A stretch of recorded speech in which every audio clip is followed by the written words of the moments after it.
So, Lethal Weapon 2, I'm going to be honest, I hated the first hour of it, and then I loved the second hour. Oh man. I loved every minute of it. Well, I mean, God. so there's more of a blend there than, it's not as, there's a little bit more to it than just first hour sucks, second hour, but I really got into it later after it kind of tightened back up. It was just a little too campy in the beginning. It's like they're having such a better time, but still using the word fuck just as many times. Like, huh. Listen, they're building a rapport. Fucking Martin Riggs, Sergeant Murtaugh are becoming great buddies. They're like essentially family now. I mean, what's the hate about that? There's nothing to hate about that. I'm just saying, like, I didn't. So hate was a strong word. I mean, let's just be honest, John. You don't like that a white guy and a black guy are friends.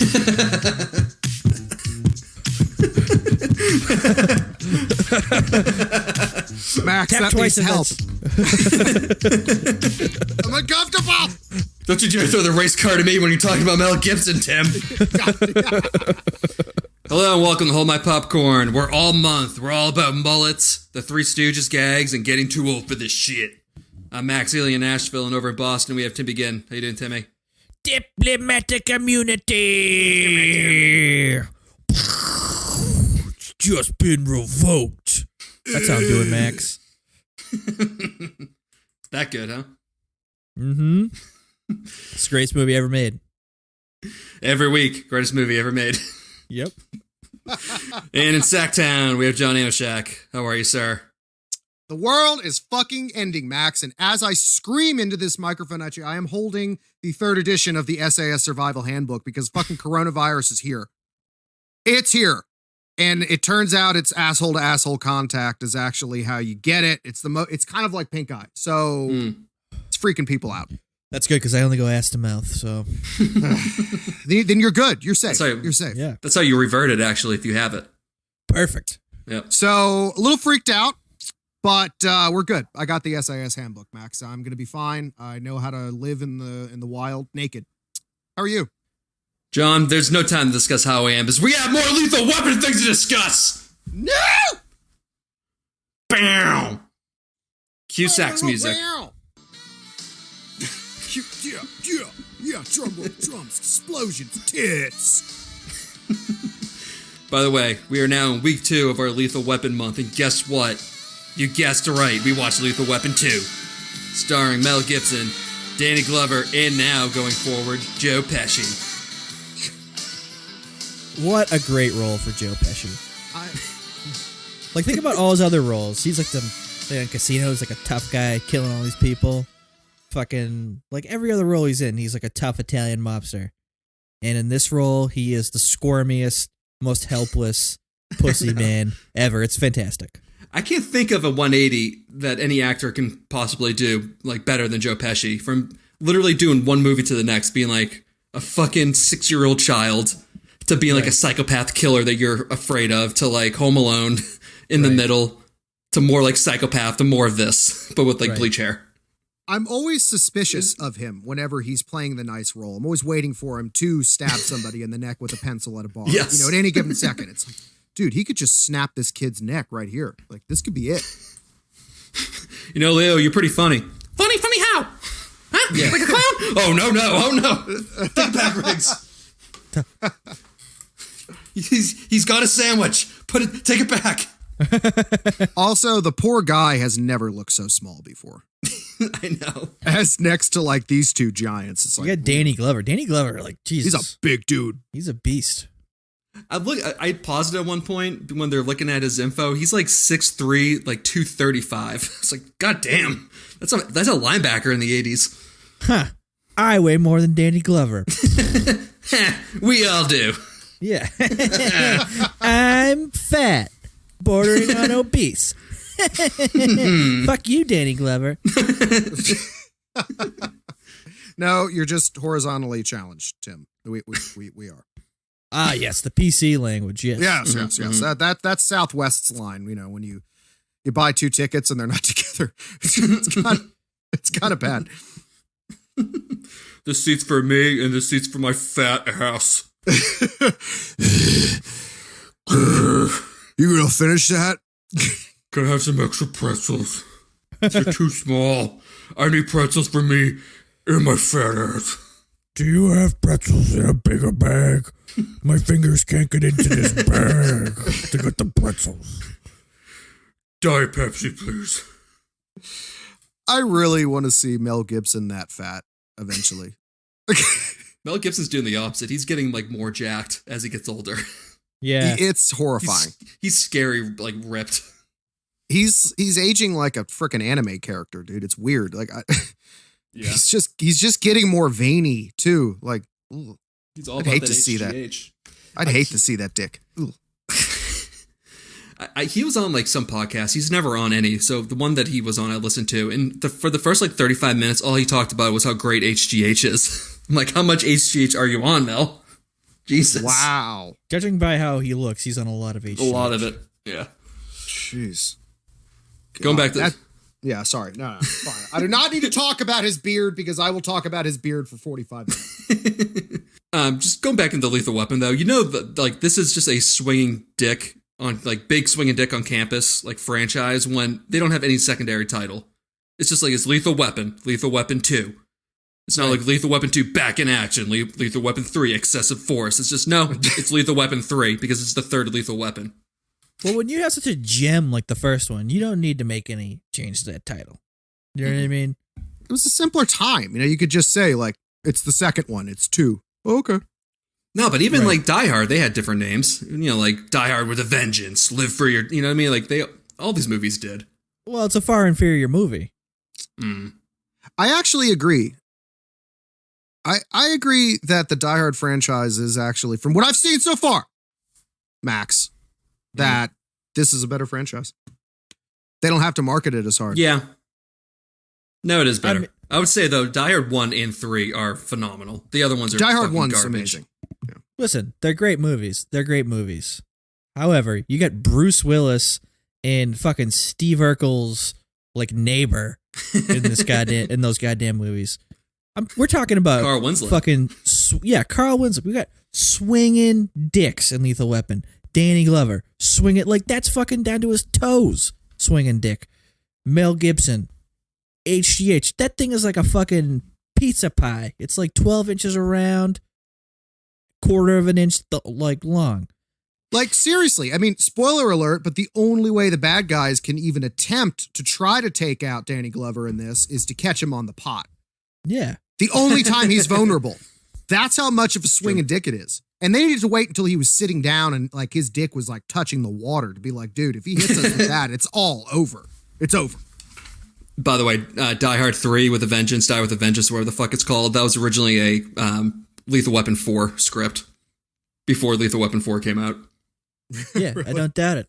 Yep. Fantastic movie. Okay, should we get into it? Let's do it. All right. I got Nikki text me stupid shit the same time as this.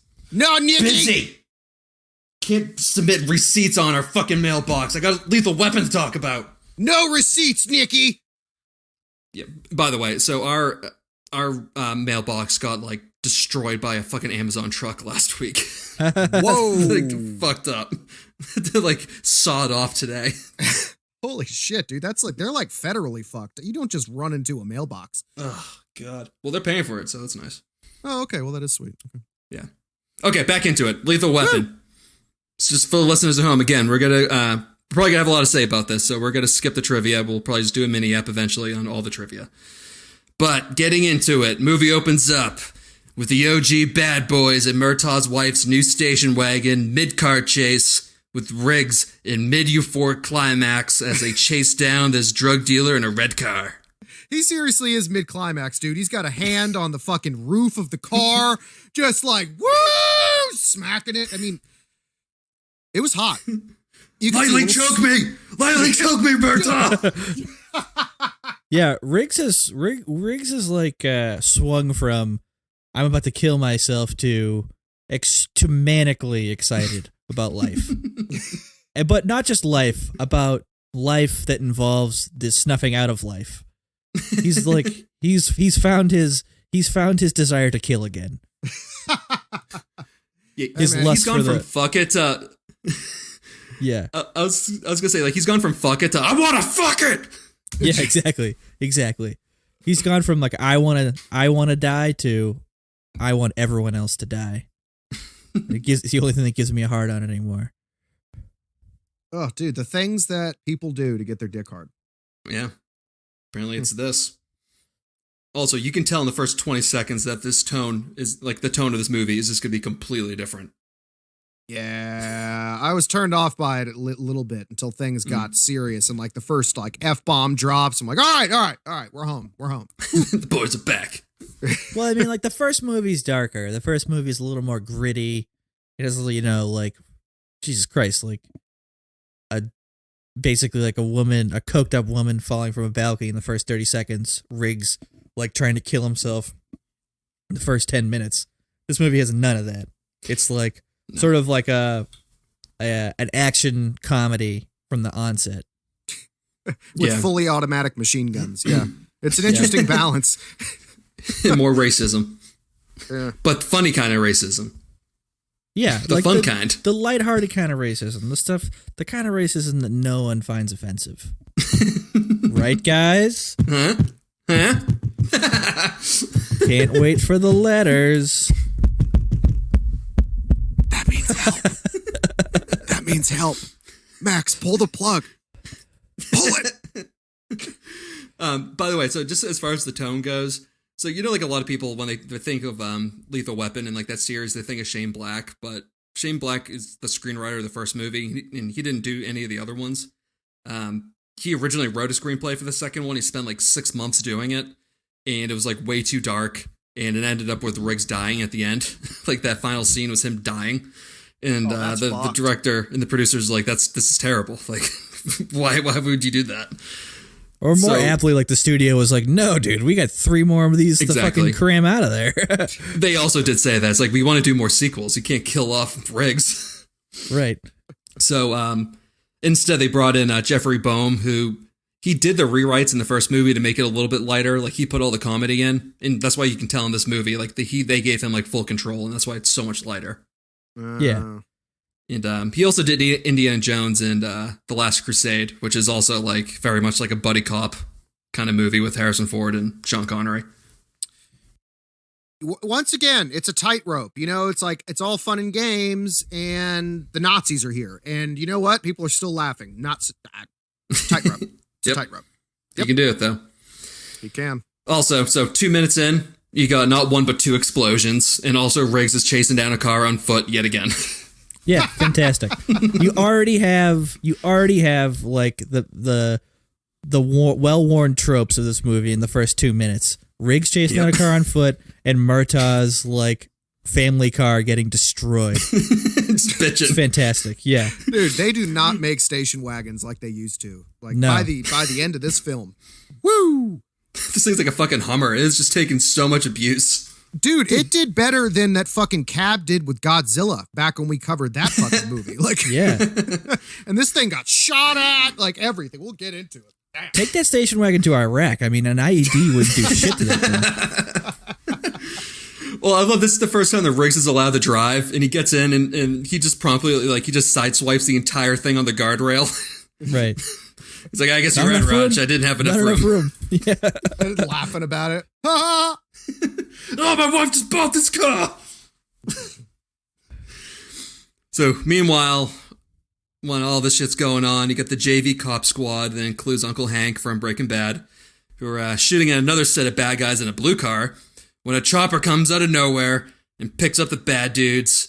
Meanwhile, Riggs and Murtaugh lose the driver after he crashes, but they do find a shit ton of cougar ants in the trunk.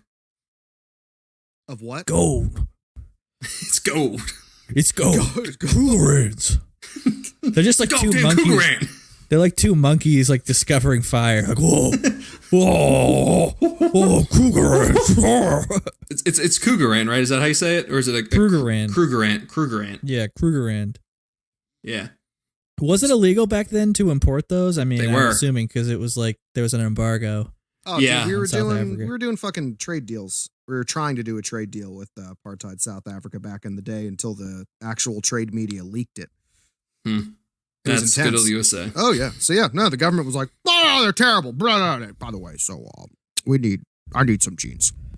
I like so There's a guy I worked with who was like living in South Africa in the 70s and 80s. Oof. And he was like, yeah, like a lot of people make a big deal out of it, but all those people were happy, He told me that. And I was like, Oh, wow. I think they were definitively not happy.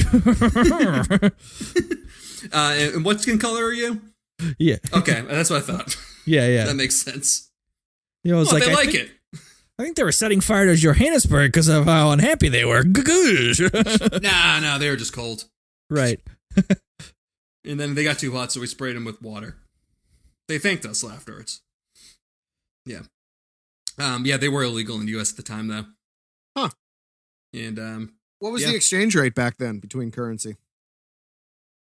I have absolutely no idea, because I think that the Kruger ant was like their gold, essentially.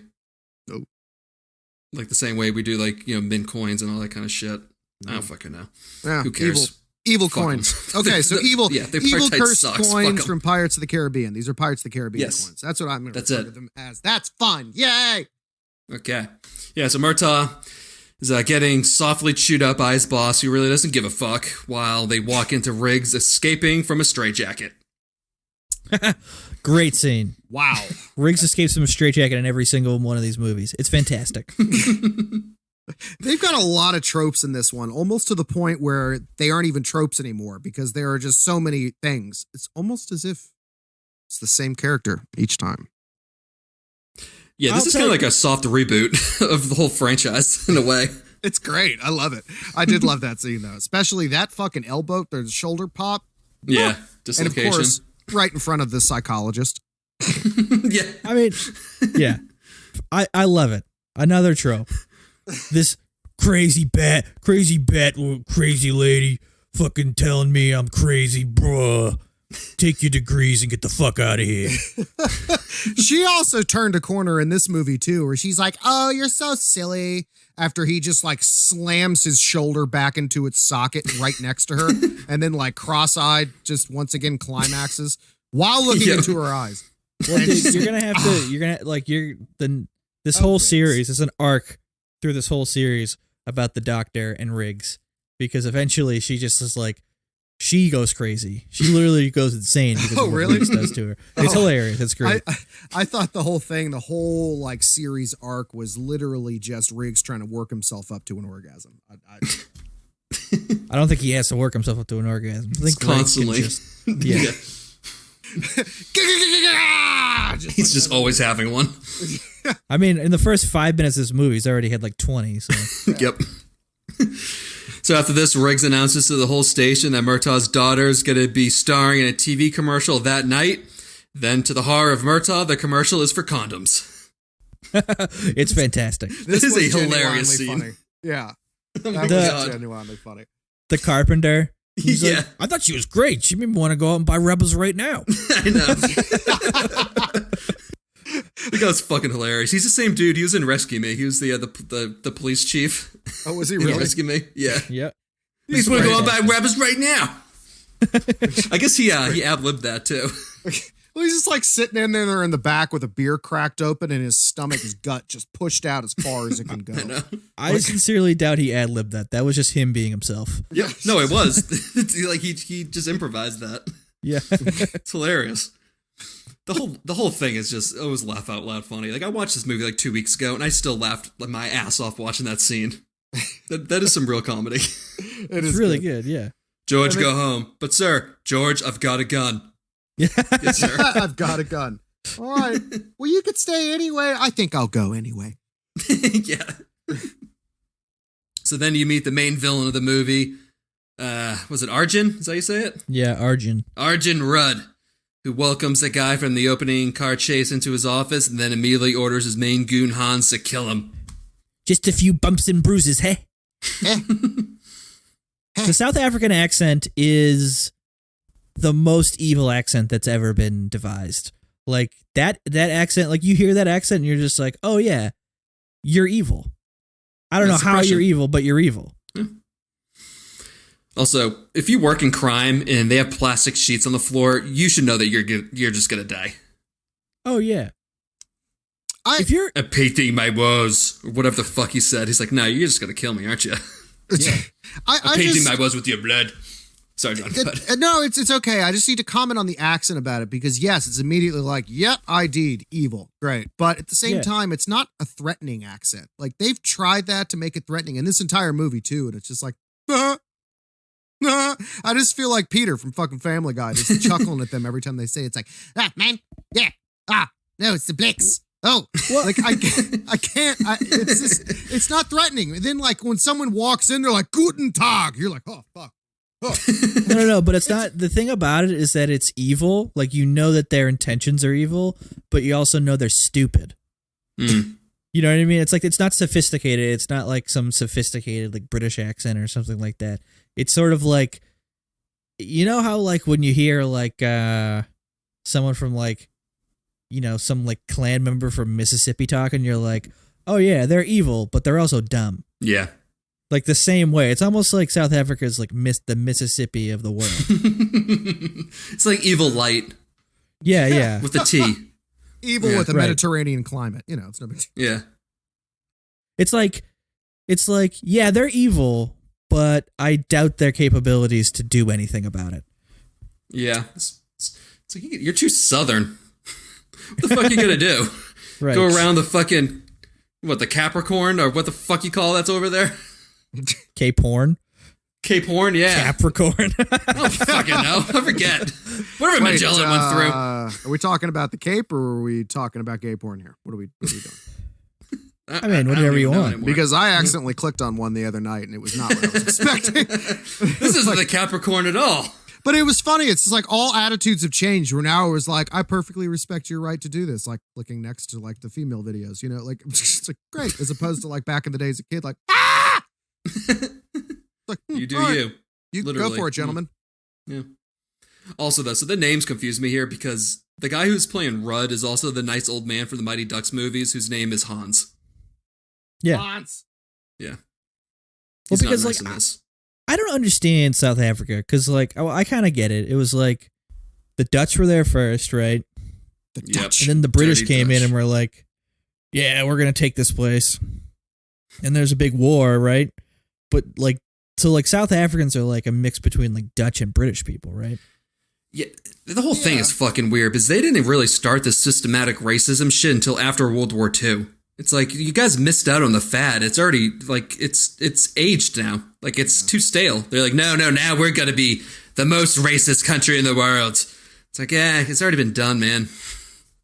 Well, yeah, I think they just started to realize that like people were kind of over it and they're like, oh shit, there's like 2 white people here. There's a ton of black people. They're going to take power in a minute. So we just have to like start being absolute dickheads. Yeah. No good. Going back to Rudd, though, he's probably... What'd you say, Tim? Would you say he's the best villain in the series? Yeah, without question. Yeah. I mean, you could make the argument that Jet Li in Lethal Weapon 4 is close second because, you know, he like just karates people to death. Wait. 15 seconds in that movie. How is this? He's basically, he's a solid turd with a South African accent. He's not threatening at all. How is he the villain of the entire? Diplomatic immunity. Ugh. That's how. I think he's the best villain just because he's the most like a Bond villain. Like Bond villains tend to never like. He's got the Dr. No vibe and all that. Well, he's also the one that you want to get it the most, which makes him a good villain. Because some of the other ones, you're like the guy in the last one, you're like, I don't really give a shit either way. This guy, you're like, you need to take this guy down.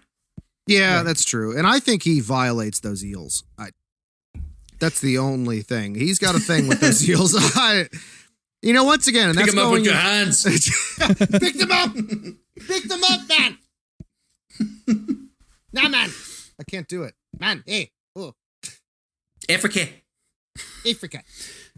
It's Africa. You just gotta do you just gotta try to do like a New Zealand accent, and then you got the South African accent because it's just a bad New Zealand accent.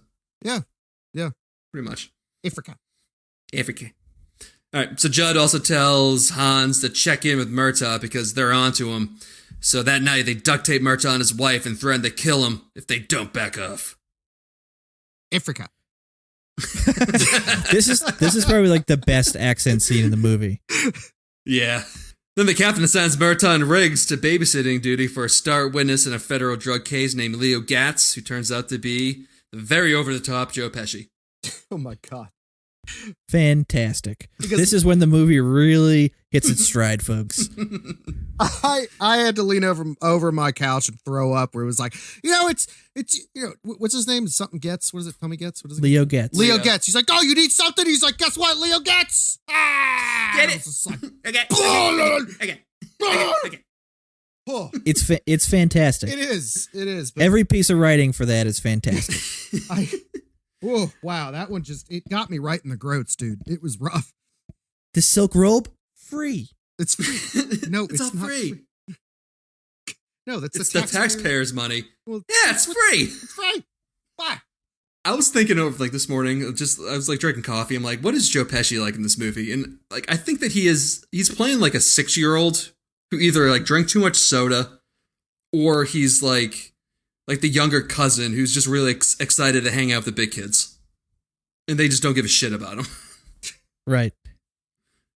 Yeah, it's kind of hard to put Leo in a box because he's sort of like he's smart, but he's also really dumb at the same time and super inept. He's almost like he is like what's the bald guy from the Three Stooges? Oh, Larry. Curly. No, Curly. Yeah. Curly. Yeah, it's He's kind of like Curly. Yeah. Speaking He of blabs, that, but then he keeps his mouth shut. He's an anomaly. Yeah. like the first second you meet him, they start like pushing him around and everything, just like a fucking Three Stooges skit. I know. Right. It literally Or just is like that.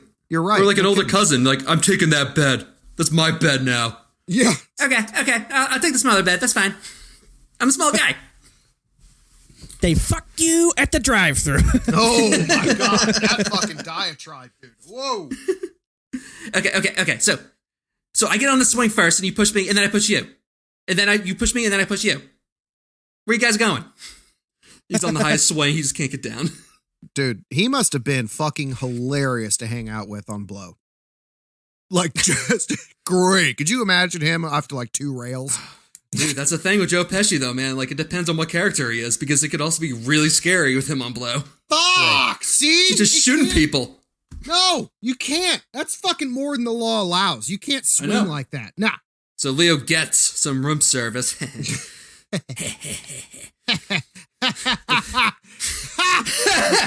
But the room service guy turns out to be an assassin. Bam, bam, bam. So Riggs Superman dives at the guy, launching himself, gets, and the attacker out of the 6th floor window into a pool. I was happy they decided to go that direction. In slow motion. I didn't want to see them roll around on the ground. It was like, oh, they're all going out the window. Okay. Oh my God, roll around the ground. Would you, what? It's so offensive to the Lethal Weapon franchise. How is it not going to roll around the ground? What do you think this is, like fucking The Matrix or something like that? No. John's about They're to gonna catch a beating, ladies and gentlemen.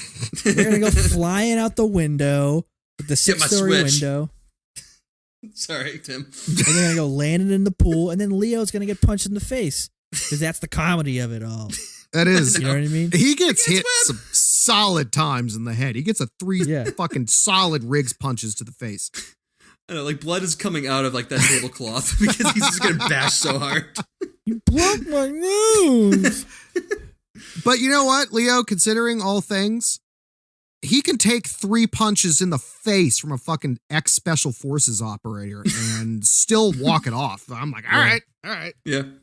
My favorite part about this is that Murtaugh immediately knows Riggs going for the window. Before he's even on the car, he was like, it's not the window. Yeah. No. Not again. Yeah. Then you got Riggs yelling at Murtaugh. He's like, why do you jump in after me? Yeah. You're the 6th floor. What kind of a partner are you? Getz also tells the boys that he laundered $500 million in drug money to the apartheid bad guys and got in trouble after they found out that he was skimming. But he does remember Hans in the house that he was staying at as far as like their headquarters goes. So after that, Riggs posing as a pool boy beats up 2 guys, then jumps on the back of his tow truck and fights the hotel assassin, while Murtaugh and Leo jump in his wife's car that's already half destroyed as backup. So, I mean, this is just fantastic. This is fantastic. Riggs, where does he get the pool equipment? Who knows? There is no pool there. No one has any idea where They're he on got a the fucking pool cliff equipment. face. Like, Yeah. They say that to him, too. yeah. Yeah. I'm here to clean the pool.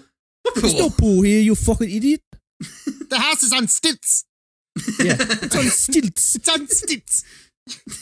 And then he proceeds. I mean, there should be if they ever do a reboot of Mortal Kombat, Martin Riggs with a pool skimmer should be one of the characters Oh my god. because he is a fucking boss with that thing. I was thinking he was also just going to throw those two guys off of the fucking building over the mountain or off the cliff. Yeah, And that would have been he reined it in. honestly Just Honestly, shoulder the rolls him off. in the first writing of this with the old writer of this With movie. Shane That's Black. what would have happened. Yeah, He would have stabbed them both with that stick and then like thrown them off like Yeah. like he was like barbecuing marshmallows or some shit. Riggs would have come out with their intestines as a bow tie. Oh god, Riggs, what are you doing? Sure, once not again. I wanted to taste it. Taste what, Riggs? Their souls. I absorbed their power. I'm too old for this shit. I'm getting too desensitized to this shit. Murtaugh, I think your friend's a psycho. You think? Anyways, Riggs, you want to come over and have dinner with my family? With my hot daughter who likes you. Yeah. Is it okay if my wife washes your clothes? I think by next week, too, my children will be above 18. Emphasis on I think. I think. I don't know. I'm getting too old for this shit. Yeah, we'll figure it out. They live there. I'll find out. God. And also, Tim, you're talking about just the, the pool thing as far as Mortal Kombat. Like, I feel like a bonus, like, package would just be the surfboard who impales the assassin. Oh my god. It's amazing. What a great lethal weapon kill. You always have at least two of these in Lethal Weapon where it's just like the strangest objects in like the world are gonna just decapitate, eviscerate, just brutally kill someone in the movie. And it's great. It's a fantastic theme throughout the entire series. So, would you say that this is the It's 1,000 ways to die. This is Final Destination's Grandpappy? Yeah, probably. Yeah. That's a good analogy. Okay. That's what the assassin, like, at the end, like, right as he sees the surfboard coming through the window, he's like, I saw this a week ago. Yeah. Oh, no. We Didn't can't see the do mullet. this job. I had a dream. There was a screaming mullet man who threw a fucking surfboard at me. My favorite part is that, like after all of these crazy chase scenes, it's just like, Riggs, like the sergeant's like, Riggs, do you know how much our surfboard insurance is gonna go up now? I can't even have you all guys on the streets. Talk about a wipeout. Yeah. God. It is amazing. That whole thing. I was like yelling, laughing, watching that car just like get shot put like a fucking cannonball in slow motion. Yeah. Like I don't even know how the fuck that even happen. It was like a seesaw action. Like it hit the other car and the surfboard just went flying out. I know. It's amazing. Fantastic. And that is why we need regulation, everybody, to make sure that these kinds of accidents don't happen. Neuter your surfboards. Neuter them. Take it out. Just cut off the tip. Just do it. Just do it. Don't ask questions. Just do it. So then the cops head back to the house to arrest everyone, but Rudd is able to use his get out of jail free card, aka diplomatic immunity. Diplomatic immunity. Mm. I am a South African diplomat. Africa. You're on South African soil. Soil. Soil. No, the way he talks, he's got his like weird British, like semi-German South African accent. So Yeah, he's you're a on fucking, South African soil. he's a fucking Where the fuck troll. are you from? I feel like if you brought them in front of a judge, the judge would just immediately go, guilty, guilty, guilty, guilty, guilty. Whatever you say they did, obviously. What did you do? Nothing, Your Honor. All right, where's your swastika? On my left arm. Wait, shit. Damn it. It's also cute that Mel Gibson's making fun of doing a bunch of like Nazi related jokes. That's that definitely held up. Actually, that's something that I always wonder. I'm like, this is essentially a movie about like these two guys who are fighting against these like racist South African people, and I'm kind of like, what do you think Mel Gibson was thinking during this? Do you think back then he was like, yeah, I'm totally down with the cause, and then he just went crazy? Or do you think the entire time you're shooting this movie, you're just like, this is bullshit, the South Africans have the right idea? No. Thing is, you don't notice that he has his fingers crossed every single scene. I really think that he happened to be in Biloxi, Mississippi, gambling, blacked out, went to a Klan meeting, woke up, and he was a fucking card-carrying member. I think it happened that fast. We all know he has a drinking problem. He does have a drinking problem. Yeah, definitely. I guess the director was like horrified when Mel Gibson admitted, he's like, yeah, I drink 5 pints every morning. Like that's how he's like the whole like morning ritual thing that he does in this. Like that was real. Jesus. Yeah. How do you look that good and drink that much? Steroids. Insane. They don't make them like they used to. No, it's artificial. Because Mel Gibson is in like much better shape in this movie too. Yeah. Oh yeah. He like continually gets more ripped. Again, I already said that. The HGH gets better every 5 years. It's like aged wine, just gets better. This HGH is delicious. It's an 87.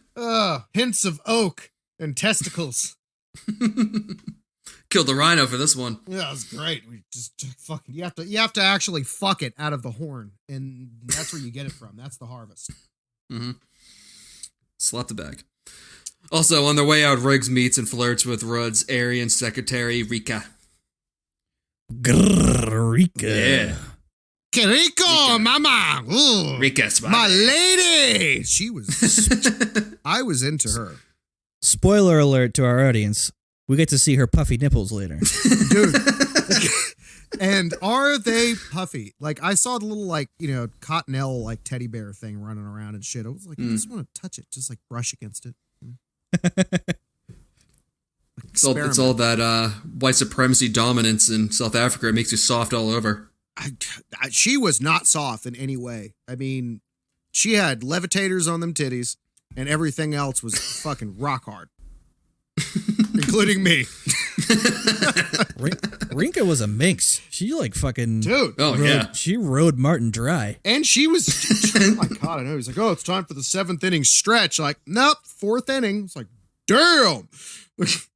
Yeah, she does top innings and bottom innings. You know what I mean? She's just like woo, man. I mean, the pitcher's up to bat and everything, dude. This is National League play, dude. Yeah, bunting. Yeah, you're doing some suicide squeezing. Dude, yeah, and there's one point too where Riggs is on top of her with like his legs spread open too, kind of, and I was like, I don't know how this is working.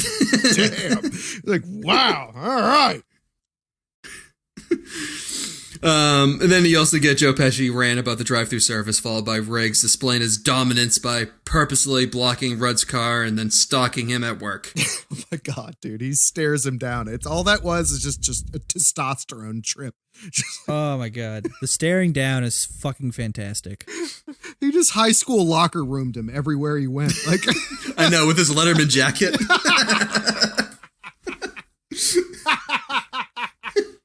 That's the thing. It's like he pulled up in a dually Chevy Silverado with his Letterman jacket on, his fucking All-American baseball cap. Rudd's coming out of a fucking like a squash club, like some fucking fairy. He's driving in his Volvo Volkswagen, getting a hand job, right, from a massage parlor. Right. Riggs with his pretty much. He kind of looks like Bob Kraft. He does, yeah. I'm pretty sure that's what Bob Kraft said too when he got arrested. Diplomatic community. I can't be arrested in New England. Everyone's a patriot. Patriot nation, bitches. You're a patriot. You're a patriot. We're all patriots. My penis is a patriot. My masseuse is a patriot. Then you get the famous toilet bomb scene with poor Murtaugh trying to enjoy his first peaceful shit in 20 years. When Riggs first like steps up on him when he's like, you know, with the gun, he's like, oh shit. And at first I'm like, oh, he was just taking a shit. But he's so defeated. He's like, the first time in 20 years I've been able to use the restroom alone. No one. Huh.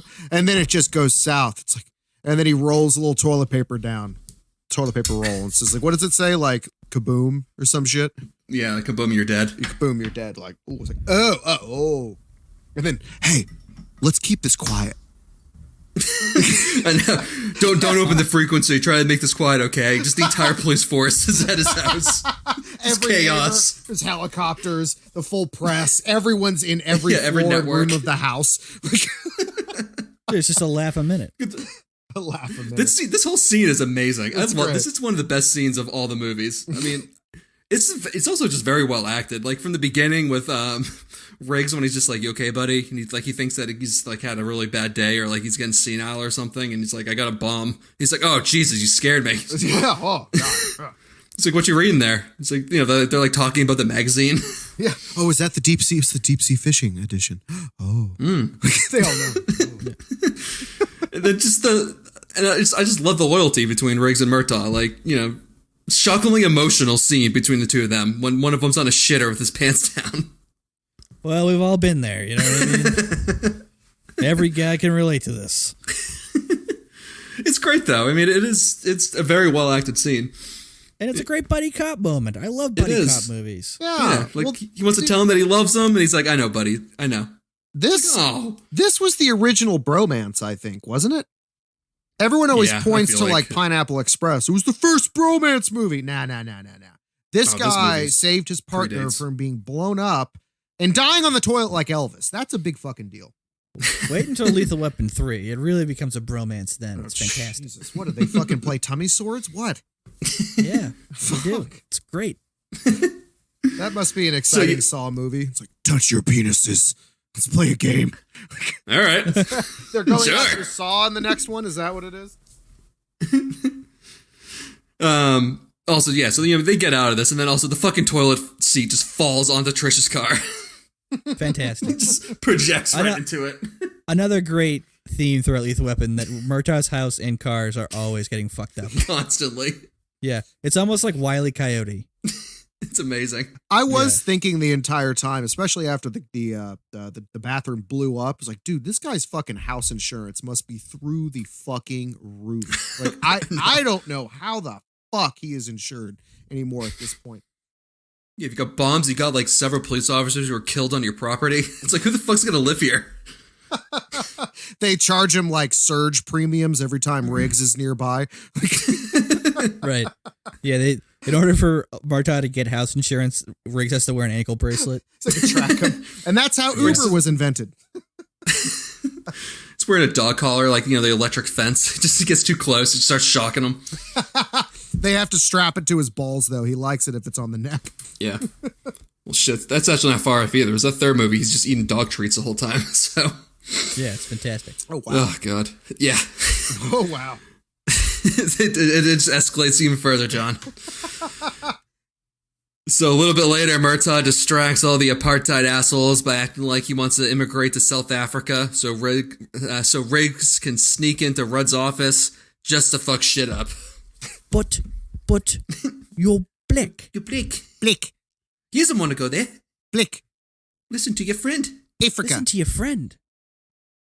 You're making a horrible mistake. Ooh, I figured it out. They replaced the A's with E's. That's what it is. Yeah. I can't. Oh, God. Okay. All right. Hold on. Classes in session. Homework. Everybody has to go watch one South African porno tonight to see how that accent comes across on the screen. John, if you type in South African porn into any search engine, there's going to be some horrific stuff come up. I can guarantee. And that is exactly why I'm going to use my VPN, so no one can trace me. So it's just Tim's caller ID comes up first on the first search. Yeah. Also, so in this scene too, Riggs threatens to fuck Arjun in the ass, and then he shoots out his fish tank. Like a boss, like any reasonable cop would. Yeah. Yeah. This is the only scene Nikki watched. She walked by. She goes, "Sweet Letterman jacket, bro. Nice mullet." And then she goes, "Did he just say he's gonna fuck him in the ass?" I'm like, yeah. Of course he did. This is Mel Gibson. Come on. I love how divergent like women's tastes are from ours. Like she's like, is he wearing a Leatherman jacket? Did he just say I'm gonna fuck him in the ass? Does he have a mullet? Like just in disgust, and we're all just like, yeah, He does. all three of those things. And each one of those builds on itself to equal awesomeness. I want to be just like him. 10 out of 10, right? Right? That's your hall pass, right? He's got Guy all with a Letterman jacket and a mullet says he's gonna fuck you in the ass. Is that not what you like? I'd think twice. So the three boys having a good laugh about all this when Leo opens Murtaugh's back door, which just gets violently launched off the hinges by a car passing by. You need to be careful about the backdoor commentary, Max, after all that. Opening Murtaugh's back door. Blown off hinges. And violently. Yeah. That was on. That's good. Yeah, that was good. Yeah, that felt great. Freudian slips all right, there. so tune back in next week for part 2 of Lethal Weapon 2, everybody. Hey, cue the applause. We're going to smoke a cigarette. So a little bit later, Riggs is banging Rika for like hours while the rest of his cop crew gets picked off one by one, including a beer fridge bomb and Private Vasquez from Alien 2 getting a diving board bomb in her pool. Dude, go ahead, Tim. I was gonna say I'm shocked that Riggs's trailer was still upright, and not because it got shot a million times, because of all the banging they were doing. Like I am shocked that like the axles didn't fall apart and the walls just didn't like collapse. Like Riggs and Rinka were fucking going at it. Well, like shit, from the time that they stepped into the trailer to get it on to when the cops started trying to call him because everybody was getting killed, like the sun had gone down and they were just getting through foreplay. So, dude, lightning rod, man. Like, yeah. Jesus. And this is where Sting got his ideas from. But no. We are not drawing proper attention to the lady cop when she gets blown up. She pulls like a perfect 10. Like on the diving board, dude. Just like it's the most perfect like dive, like stiff as a board, just whoa, and just like my favorite part about this is the elaborateness of this assassination, where it's like they're sitting around planning all these assassinations. They're like, all right, how are we gonna kill the lady cop? And they're like, oh, I got an idea. Let's go in. We get a garage. We strangle her. No, too messy. Okay, fine. We go put a bomb in a car, so when she turns on the car blows up. No, too simple. Okay, here's an idea. We put a bomb underneath her diving board, and we wait for her to dive off, and then she blows up. We're like, that's a good idea. Now that's a good idea. That's a creative one. That's gonna get us. That's gonna get us into the assassination awards. You know what? You know what that screams to me? Africa. Yeah. Have we taped the bomb surrounded by a box of water before? Yeah. I like it. Good. Africa. Make sure to get a black box. By the way, John, this cop on the diving board is that same hot Puerto Rican girl from Alien 2. What? She's actually a Jewish woman. They just had her with a spray tan, and she just got in much better shape for that movie. Wait. How crazy is that? Hold on. This is the lady detective in Predator 2 and also Aliens. Yes, Aliens. The one who's doing all the pull-ups with the big boobs. What? Isn't that nuts? Well, I mean, okay, all right. So this makes me feel better because sometimes some of those scenes, she's walking around and I was like, all right, whatever. It's all good. She's married. I'm not going to go after it. But now I know. That's why. Mm-hmm. I have a primordial attraction to her because I think that she gave me my first boner. Yep, she's Private Vasquez. Either that or a Star Trek episode. I don't know. Speaking of which, let's just go around the robin. When was your first boner, Tim? First boner. Yeah, I think my first boner was when I saw Arnold Schwarzenegger naked in Terminator 2. I mean, when I saw big boobs. Yeah. Ah, A lot of boys tell me that. They say, "Oh, Arnold, I see you so swell and make my penis very hard." get it And I'm like, in. "Yeah." Get it in. That's why I do all the squats. What was your first one, Max? It was about 5 seconds ago here in Tim's. I heard it hit the other side of the table, Max. Oh, shh. Did Max just throw his dick on the table? Oh, yep, there, that was the tripod. There it is. Set it up. Set it up. Yep. All right, so during all this chaos, Murtaugh has Leo wait in the car so he can find that name on Rudd's notepad is actually a boat. When the bad guys kidnap Leo and another 2 bad guys get nail gunned to death by Murtaugh. Dude, that nail gun is intense. Dude. Yeah, man. Nailed you both. Yeah. Got it. Murtaugh has all-star one-liners in this. Yeah. Dude, every Lethal Weapon, Murtaugh is the best one-liners. And Murtaugh always finds a way to kill someone with a strange object in every movie too. Mm-hmm. Like this one's a nail gun. Epic nail gun kills. You'd be hard pressed to find another movie that has nail gun kills in it, let alone epic ones like this. Yeah. Mm-hmm. No, I think you're right. I don't Through think plastic. anybody really even has that, except for 1 or 2 on the fringe. Yeah. I think the reason why Murtaugh is so good at the one-liners is because he doesn't have any internal monologue. He just says everything that he's thinking out loud. Right, exactly. Oh, it's my birthday. Oh, yeah, I'm smiling. That's Ooh, what. look at that boat over there. That's It's what. like, Jesus, that's what nobody else happens. here, Murtaugh. That's what happens to men after they reach 50. They just start saying everything out loud. It's like, well, fuck it. Give a shit anymore. Fucking dick doesn't Well, work. because Murtaugh's a man who's burdened by responsibility. Like Murtaugh he's reluctant. He doesn't want to do any of this, but he feels compelled and responsible to do it. So he has this like inner turmoil that is always coming out in his like, I'm getting too old for this shit type of lines. So that's the problem, is that if you have daughters, then suddenly you're responsible. You have boys, you right. just let them out and let them destroy the world. It's great. Fine. Go forth, exactly. my boys. Go forth. Not even that, John. Daughters who are doing condom commercials. Oh, God, dude, sure. I forgot all about that. I know. Because that's like, what is it Chris Rock would say? Is like, that is your one job. Your one Yeah. job. Keep him off the pole. Keep your baby off the pole. Like, God damn. Like, that's the only one. It's the only one. And you know what? They made out on national television with the condom commercial. Like, fuck. No, I'd be pissed. He took that so well. So well. Dude. He did. Dude. Also, her fucking boyfriend didn't even say anything like, oh, you're going to kiss this dude on fucking national television for a fucking condom commercial? Let me guess, you got fucking free samples? Did you fucking test it out on him? Fuck you. He should have been fucking out of there already. Like, nah, done. Mic drop. Fuck you. I wish I was like your last boyfriend, which is dead in a ditch somewhere. God damn it! With my fucking frosted tips.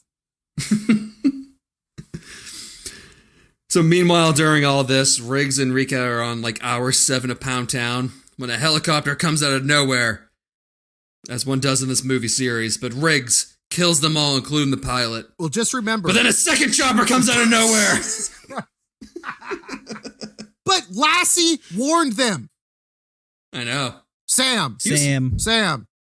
Poor Sam. What a good boy Sam is. Oh my God, that's the best dog. Like, when you sent that little snapshot of that they actually named the dog on the little like movie facts Sam the or dog. whatever, like, Yeah. there should be an Academy Award for animals. Is there? No, there should be, because that dog from Once Upon a Time in Hollywood should have won this year. Oh, there's that. Yeah. But like Sam, right? What a good dog. Great dog. Damn good dog. Damn. What overkill was this like attack? Like they're just sitting in like the fucking South African like evil lair. Like, we need to get the rigs. Okay, we'll send a couple of guys out in the car and kill them.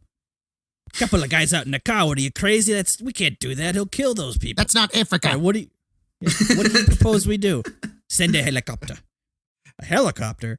I mean, it's just rigs in a trailer. I mean, we could, we don't have to do that. Send 2 helicopters then. Ooh. No. Jesus. You don't understand. That's not Africa. 2 helicopters is Africa. Arjun, that's not in the budget. We don't have the gas for that yet. Yeah. You just broke me. Arjun. It's all just, it's so bad. Yeah, this is like they do some Grand Theft Auto like rampage shit on this poor trailer. Like they shoot with machine guns and then they blow it up. Dude, they did it so right though. I mean, like if the mob did this, like they never would have had any fucking troubles. They just they sat there. Like none of the movies we loved growing up would have probably like actually finished, you know, in like 2 hours if the mob would have just fucking done this to everybody they were trying to kill. It was like, oh, we thought we got him. I think my favorite piece about this is that like they're trying to kill all these cops to cover up like what they're doing, and it's just like seems counterintuitive to me. You would kind of want to keep it on the down low about all these cops killing, but no, you're blowing them up in their pool. You're like blowing their house up. You're sending helicopters to like just like unload 10,000 rounds into their fucking double wide. I'm like, eventually, like, people are going to notice that, and, like, you're not being conspicuous here. You're actually accomplishing the thing you don't want to accomplish. I know. Again, like, think about, like, the bomb placements they did in this. They put one under a toilet, they put one in a beer fridge, and they put another one under a diving board. Right. Very creative. Very inconspicuous. Also, not to mention that they broke into a cop's house at one point just to, like, duct tape him down and, like, yell at him for 5 minutes like an angry teacher, which is a little weird. I don't understand that. But yeah. You be good now. Okay. Okay. Yeah, like why couldn't they just go to like the State Department earlier in the movie and be like, hey, you know, like we're getting like blown up and like kidnapped by these South African people, and then be like, well, the really only South African people in LA are the ones at the consulate, so we should probably go fucking talk to them. Yeah. Yeah. But they got diplomatic immunity, which means we can't do shit. Yeah. Diplomatic immunity. Africa. Yeah. So, Riggs, Rika, and Sam, the dog, they are all able to escape in one piece, so everything looks like it's going to be okay as Riggs kisses Rika goodnight. But then the bad guys knock him out and take Rika. Oh, no, Rika! Eureka! Eureka! As much as I love Riggs, dumb maneuver. Why are you bringing her back to her house? Take her to like a motel or something, you know what I mean? Yeah. That's right. Take her to Murtaugh's house. Yeah. Take her to Murtaugh's house and bang in Murtaugh's bed. That would be a total Riggs thing to do. It would be. Yeah. Murtaugh walks in. They're both like naked, eating spaghetti, like cold spaghetti in their bed, watching cartoons. It turns into the scene from, what's that Kevin Costner, Susan Sarandon movie that we did? Bull Durham, when they're just like, they spill the fucking cereal all over the place, start fucking on the table. Right. Murtaugh comes down in the middle of the night to get a drink of water. He's like, God damn it, Riggs, not again. Damn it, Riggs. Too old for this shit. I told you about bend chicks over in my kitchen. If you're gonna be fucking chicks in my kitchen, you can't be doing anal, Riggs. So Riggs is chained up at the pier, and Hans tells him that he was the one who killed his wife, thinking that it was Riggs in the car. Oh, shit! I love how they throw him in to the water in a straitjacket. Like, have you done any research on Riggs? He's getting out of this in 2 seconds. Yep. Well, that Jesus and one Christ. of them knows him. Yeah. And is like literally read his file. He As just we find fucking out. threw like a fucking rocket launcher at his fucking little trailer. Why don't you just shoot him in the head when he can't move? Well, Right. yeah, you're Game also over. dealing with the Black Ops guy, ex-Black Ops. Yeah, you shoot him in the head. It's the only thing you can do. Yep. Or Yeah. I don't know. love the 80s. Just like, we're going to try and kill you in the most elaborate way possible. That will obviously fail. Yep. We saw it in a Bond film sometime. Don't worry about it. So Riggs is wait. Yeah. So they throw him in the water. But Riggs dislocates his shoulder to break out. But then he sees Rika dead at the ocean floor. Oh shit! Okay, so he pulls her out of the water. We all know it's because he needed the Letterman jacket back, so I mean, can't let that go. Memories. Too many memories, okay? I mean, like, there were many more of the boobies inside of those jackets before hers got there. So Yeah. you know. This isn't the first dead woman he's taking the jacket off of. I mean, Oh, no. honestly, he was No, probably no, like, no. oh, nice. Yes, you rinse the Ifrica off of the jacket. That's But then Riggs gets out and fucking promptly opens up a can of whoop ass on these fuckers. he puts Beast on mode. a fucking black hat and everything. Like, he's crazy. Yeah. You know it's on. Hold my dick. You know it's on, though, whenever Riggs puts a baseball cap on. Especially a tactical black, baseball cap. It's like, whoa. He's covering the mullet, dude. Mm-mm. Yeah. Yeah. Riggs, he calls Murtaugh saying that he's going to fuck them all. And he's not going to be a cop tonight. And now it's personal. They killed them both, Raj. They killed them both. You don't understand. He said they killed them both, and then he's not even his hand is 5 feet away from the phone. Murtaugh's like, I can't hear you. Yeah. He literally did the first Anchorman thing, I'm gonna cause case of emotion. They killed them both. So true. What? You gotta slow down. They killed them both. Who? Both of them. Who? Both. That's all he's saying the entire time, just screaming. Like cellular. What did the Batman do? What did the Batman do? What did he do? What did he do, Riggsy? Come on, Riggsy. Hold on. What's in the box? What's in the box? What's in the box? So after this, Riggs gives Murtaugh the game plan, which involves Murtaugh running into the house, guns ablazing after he gets the signal from Riggs. And what's that signal, boys? When Riggs rips down the house. With his fucking Chevy With his Silverado truck. dually. Literally, Yeah. he literally pulls a Grand Theft Auto. Like, Yeah.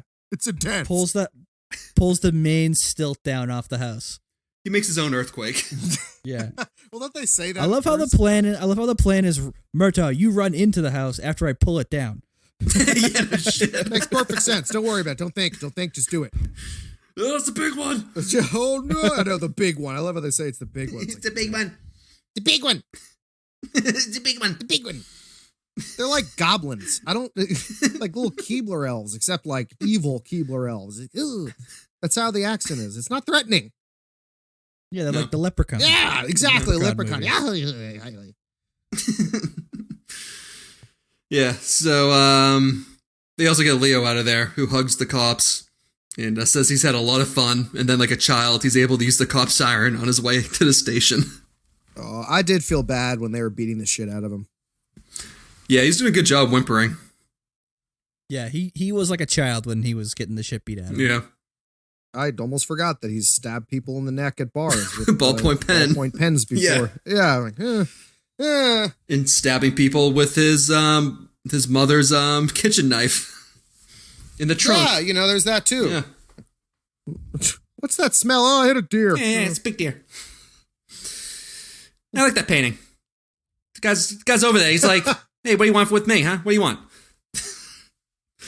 So Riggs and Murtaugh head to the docks to find the shipping container full of money, but then Rudd traps them in. Next time the sun hits their bodies, they'll be in Cape Town. If you were Murtaugh, would you take that money? Oh, I'd take your money a million times out of a million. Should. No, dude. No, you don't take no. Okay. Okay. You don't take $1,000 bills. Why not though? That's just a fucking target on your fucking back, dude. You go to Like, Vegas. Literally, like, you go to Vegas and you Well, wash that money. Oh. Wash that money. Get those chips and they just change the chips right back in. Boom. I mean, I'd do that. I'd take that money if I was Murtaugh. Yeah. So, can I throw out a fun fact, even though we're not doing trivia? So, turns out in that year, or at least the year that it was supposed to be, or whatever it is, there were only like 200,000 $1,000 bills in circulation or something, which doesn't cover how much money was supposed to be in there, which is super interesting. But they started taking them out of circulation, literally so drug traffickers couldn't do exactly what was happening in this movie. It's awesome. Wow. Yeah. I mean, it makes sense. Yeah. Because like if you were to like, do that in $100 bills, you would literally need that entire ship. Yeah. Yeah. With money. Super cool, right? Yeah. Yeah. Anyways. I feel like they could track that money though. It's like, all right, well, if all the drug dealers have $1,000 bills, then where are these $1,000 bills going? Because just follow the money. Literally, you just Yeah. Yeah. Oh no, it's going to Africa. Going to South Africa. South Africa. Changing with Kudrigs. Kudrigs. With the wits. But then somehow the car in the container explodes out along with all the drug money. I love that. Just go blow. They should have just had like America just I mean, just like everything. Where did the explosion come from? That's what I want to know. Yes. The explosion came out of nowhere. I don't understand the explosion. It was just like, and this thing goes out, and then like it wasn't like it blew up. The car didn't blow up when it hit the doors. It blew up like midair. Yeah. And were the keys like in the dashboard or something? Like where the fuck did they get the keys to get the car to start running out? Oh my God. Now, Riggs started They it with his could teeth. have hotwired the car. They could have hotwired the Yeah. car. That's true. Riggs would know how to do that. You know what? I bet you that my SAS 3rd edition survival handbook could tell me how I can hotwire a car with my teeth. And have it explode with hundreds of thousands of dollars in it. It was the 80s. All cars exploded back then. That explains a lot about Michael Bay.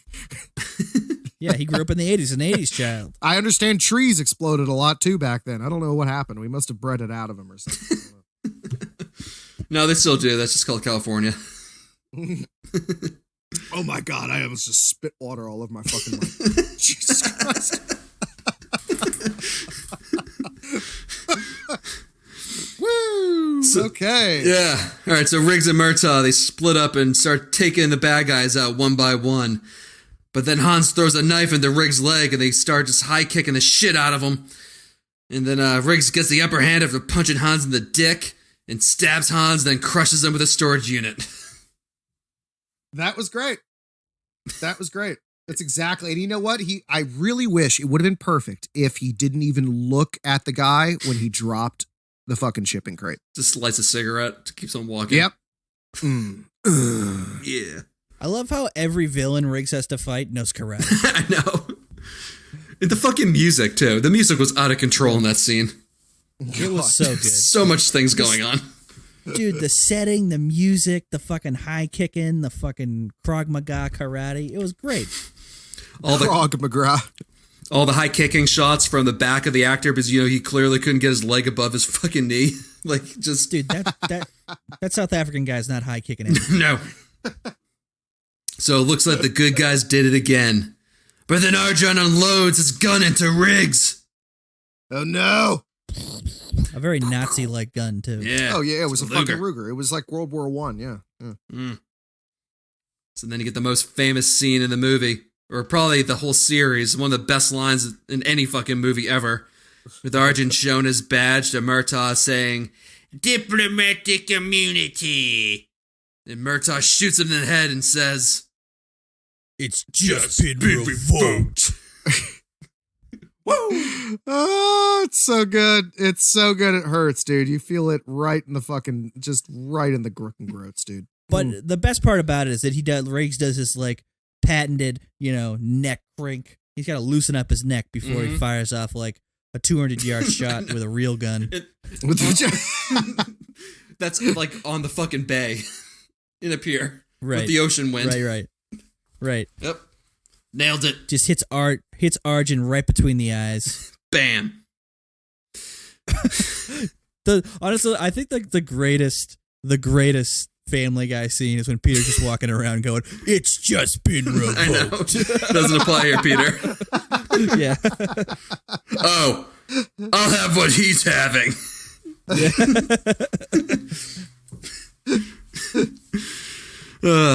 Then in a fantastic buddy cop ending, Murtaugh runs over to a very wounded Riggs, telling him, "You're not dead till I tell you."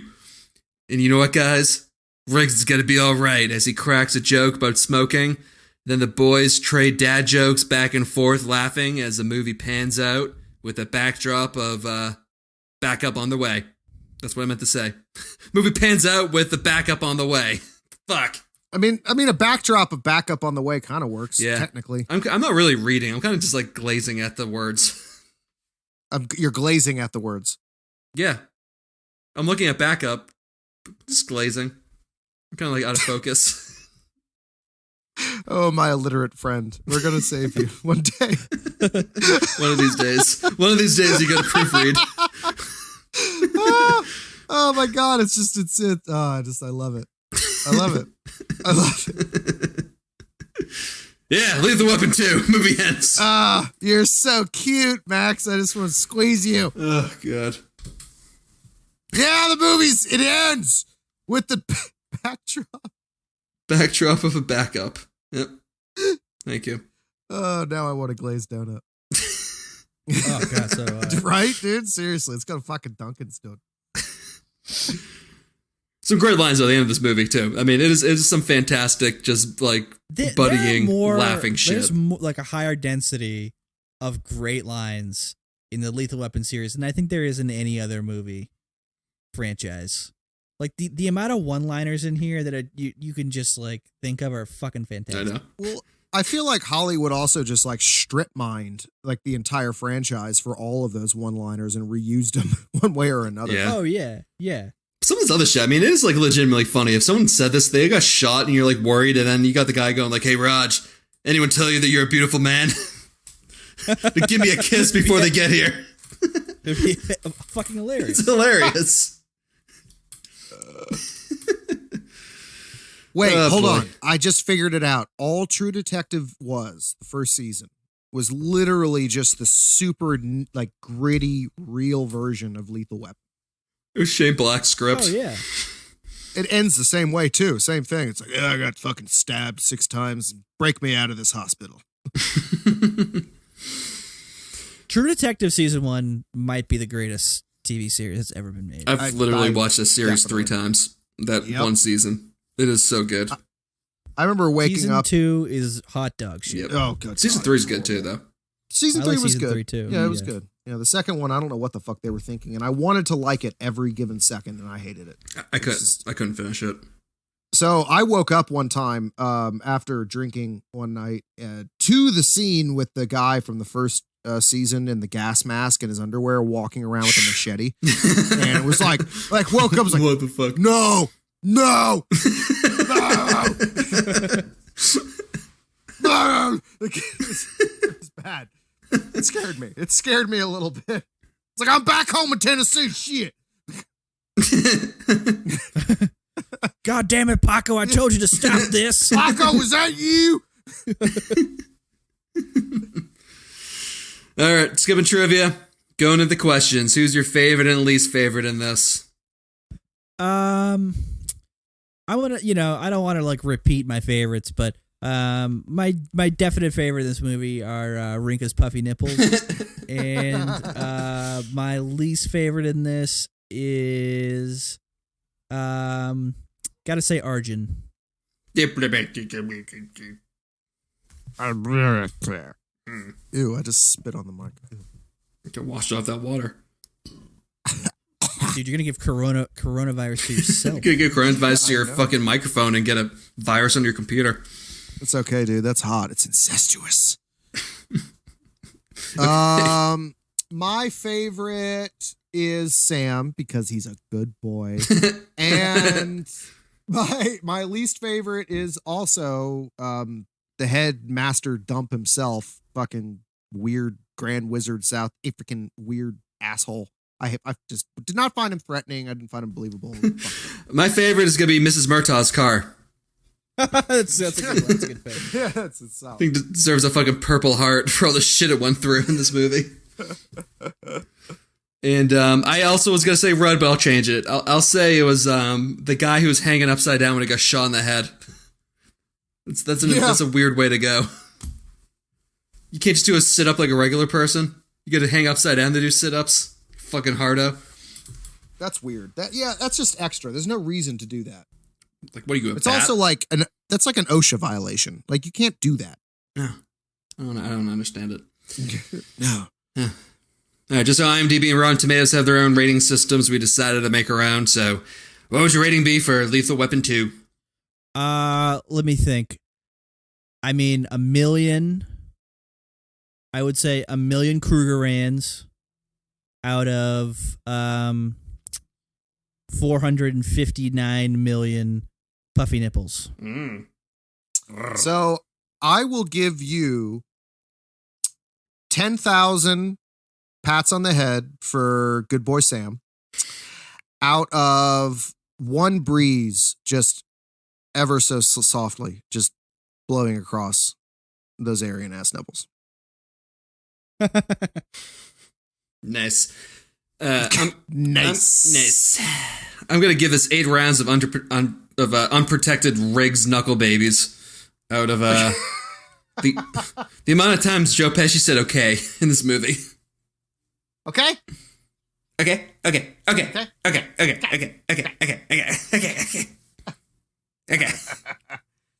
So, Tim, have we confirmed that baby powder comes from Knuckles? Yes. Okay, good. It's science. It's in textbooks. He's so mad. He gets so mad every time. It's great. I can't. Like, is this what the health class system is in Tennessee? They don't teach you this stuff? Well, it's it's the war of northern aggression. Yeah, you know how it is. I guess. I mean, up here they teach you that babies come from Knuckles, and baby powder is what babies are created of, and it comes from Knuckles. That's just science. You know what I mean? All right, I got you, dude. It's cool. You can chill. It's fine. No, do you have me? Because I don't think you do, John. I don't think you do.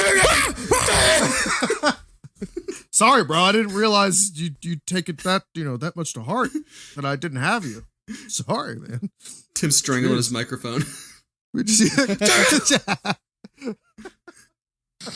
It's just been revoked. Oh my God. All right, that wraps up week 2. Leave the weapon. If you like the show, you can follow us on Facebook, Twitter, Instagram, all that shit. More importantly, if you like the show, tell your friends about us. And stay tuned for next week when the series goes into even more over-the-top fun stuff with Lethal Weapon 3. And the Timster, our very own Timmy Begin, might or may not be in the driver's seat and may or may not lead the show. Go, golf clap. Yeah. Maybe he will, maybe he won't. Maybe go. Let me drive. Come on, let me drive. Push over. Let me drive. I feel like I'm Riggs. So, Tim, you think in the guardrail, all over the place. Yeah. Exactly. You think you can squeeze through? Yeah. You can't make it. Oh, you're right, I can't. For first 30 seconds of next week's episode, Tim drops like every single terrible word, unmentionable word, and Max goes, "Okay, I'm taking the reins back." Yeah, we got it. And back to you, Max. Reeling you in. Live from Nashville. It's either gonna be that, or Tim's gonna say the entire plot of the movie in like 45 seconds, like one of those like fast, like speeding, like infomercials, and just passes out. That's more likely. So Riggs chases a lot of cars, right? And he just chases them and chases them. And then they kill the bad guys, and then it's done. And there's cement, and there's dogs, and then the movie ends. All right, great job, Tim. Stay tuned for next week, part 4. All right, that's the episode, though. All right, well, deuces, fuckers. Mm-hmm. Later, fans. My adoring fans.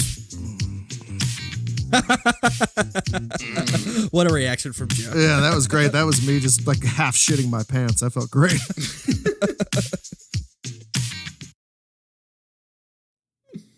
Just been revoked. Oh my God. Just been revoked. They set you up for that lethal weapon line. It doesn't really work here. Oh. I'll have what she's having. That's better.